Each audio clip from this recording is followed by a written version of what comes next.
இந்த மேல இருக்கிற பகுதியெல்லாம் நிறைய பேர் விட்டுருவாங்க, கீழே இருக்கிறத மாத்திரம் பிடிச்சுக்குவாங்க. நானே உன் பரிகாரியாகிய கர்த்தர் ஆண்டவர் சொல்லியிருக்கிறார்.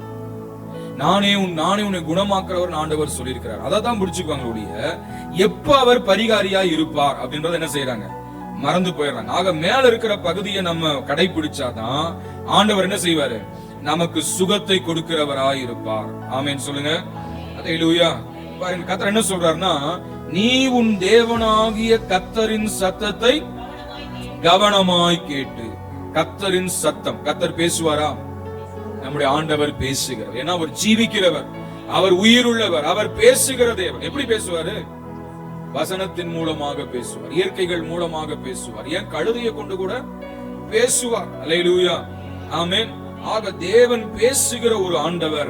அப்ப அவர் சத்தத்தை என்ன செய்யணும், கவனமாய் கேட்கணும். அதனால 2 காது ஆண்டவர் கொடுத்திருக்கிறார். ஆமென். இந்த காதுகள் நல்ல கேட்கக்கூடிய திறனை ஆண்டவர் கொடுத்திருக்கிறார். ஆக தேவ பிள்ளைகள் அவர் சத்தத்தை எப்படி கேட்கணும், கவனமாய் கேட்டு.